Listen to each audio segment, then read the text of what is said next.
Everyone, Peter Zeihan here, coming to you from the trail in Colorado. Today I wanted to talk about electricity. We've got a lot of things going on in California and Texas and France and in Germany. I'm going to try to knock them down and knit them together into a story that hopefully makes some sense. So the biggest issue is that on the 11th of July, the Russians shut off something called Nord Stream 1, which is the primary flow of natural gas from Russia into Germany direct. It goes under the Baltic Sea. Natural gas provides about 15% of the electricity that the Germans use, and that natural gas is also used as the base of their heavy industry, which is really the foundation for everything in German manufacturing. And to lose it, even if it's temporary, is a big deal. Now, the Russians say it'll be back online in 10 days. I'm not sure anyone believes them. Well, we'll know in 10 days. But regardless of what happens with Nord Stream, I would anticipate the other natural gas pipelines that cross Belarus and Ukraine on their way to Germany are also going to go offline this year, either due to war or partisan damage. So one way or another, the Germans have to figure out how to do without. They're trying to bring in LNG from some new facilities as quickly as they can. They're hoping to have those up and running by the end of the year. But any liquefied natural gas they bring in is something that's not going somewhere else in the world. So there's no way that this gets solved without much higher prices. In anticipation of that, the French have preemptively nationalized their electricity company, Électricité de France, or I guess I should say renationalized it. The reason for doing that is so that the state can directly control the rates that are charged to customers. France has always been a more populous place than Germany, and it shows in their power sector. Third up is Texas. Texas had some near-record heat over the course of the last week or two. I was unfortunate enough to be in Dallas a few days ago, and it was a balmy 110. Bleh. And so the whole system nearly crashed. We almost had rolling blackouts in central and northern Texas because of the heat. And then finally, you've got California, which is pushing for a 100% green grid. And as part of the debate, they are looking to take Diablo Canyon, which is a nuclear power plant, which provides about 10% of their power for the state, offline. Now, what do all these have in common? Well, all four states are in some way participating in some sort of a green transition. Different policies, different places, different fuel mixes, but it's all happening. And in some places this works, and then in some places this doesn't. So let's start with the doesn't and talk about Germany. Germany is neither a sunny nor a windy country.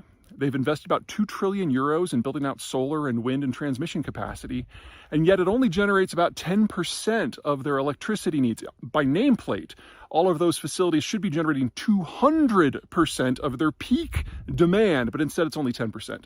Why so bad? Well, it's not just that it's not just windy, and it's not just that the country is not sunny. They're also, to be perfectly blunt, doing some Enron-esque things with their statistics. So, for example, the kind of coal that the Germans use is called lignite. It's 20% water by weight. It is the least efficient fuel out there. And with the natural gas from Russia going offline, the Germans are mining and burning more of it. It is now their primary source of electricity generating capacity. It takes 24 hours to spin up a lignite mine because the stuff is so wet and so calorie not dense. So when the sun does come out in Germany, they unplug the turbines that are generating the coal-based power and only allow the solar power into the grid. They then don't count the emissions from coal in that environment. But then as soon as the sun goes down, they have to plug it back in and we go back to where we were. So the Germans are just flat out lying about their statistics and honestly not doing a very good job. But there are a lot of people in the green community who continue to praise the Germans as the model we should follow, even though emissions have gone up in Germany since their commitment to the green transition. France is a different story, and it's a better story. It's a sunnier country. It's a windier country. Not by a huge margin, but enough to make a difference. And they get a substantial portion of their electricity from nuclear power. So they've got this base load that is green friendly, at least from a carbon emissions point of view. Although if you don't like nuclear in Germany, you're not going to like it in France either. Texas is where things get a little weird. Texas is a very sunny place, especially West Texas, that is part of the American Southwest. That is the second sunniest location on the North American continent. And Texas is also in the Great Plains, which is definitely the windiest location in the Western Hemisphere.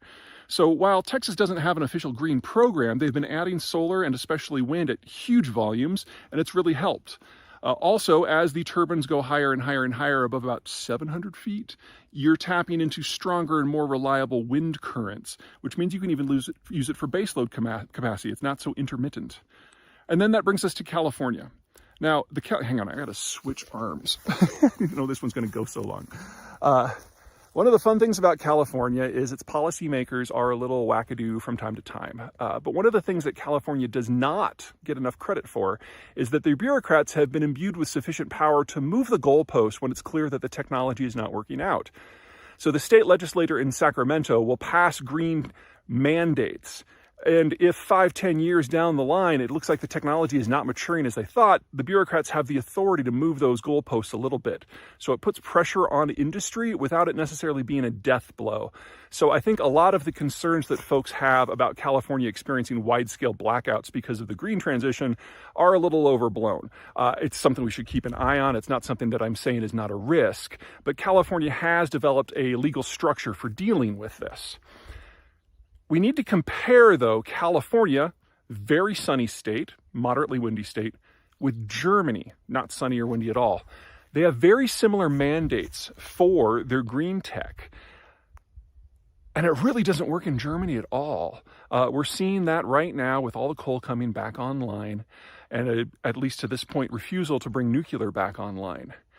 We're going to see a broad-scale failure in Europe, particularly in Germany, of all things green, probably this year and certainly next year. The winter is going to probably be pretty harsh. But in California, it's a different picture. Not only does the geography work better for green tech and we have a more flexible legal system, there's also some secondary impacts that help in places like California and Texas that don't in Germany. It has to do, again, with geography. Peak demand in Germany is in the winter at night when solar can't help at all. Peak demand in Texas and California is in the summer during the day. And if you have solar panels on your roof, you are preventing that solar gain from going into your attic. I used to live in Texas. I went up and I took the thermometer and I discovered that before and after my solar panels got put up, the temperature difference in my attic was typically 30 degrees in the heat of the summer. That takes a lot of load, it makes it a lot easier for you to cool your house if the solar energy is not hitting the roof in the first place. California and Texas can count on that, Germany not so much. So where does this take us? Well, we're going to see the green programs of Europe, and especially of Germany, broadly collapse this year. It's going to be shown to be hollow. The technologies are going to be shown to not work very well at all in those geographies. We're going to see carbon emissions expand considerably, but you're going to move over to California and everything is going to be just more or less hunky-dory. The green movement's going to have about 2 years to digest this.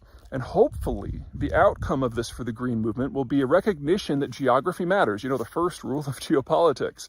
And if that's the case, then maybe we'll get some smarter policies in a whole lot of places. New York State, by the way, very similar situation to the Germans. But California can show a way forward. And if the Greens can realize that place matters and where you get your power matters, then Diablo Canyon probably won't shut down. And we can have a new model of an integrated system that is more carbon friendly for the environment without the risks of massive rolling brown and blackouts.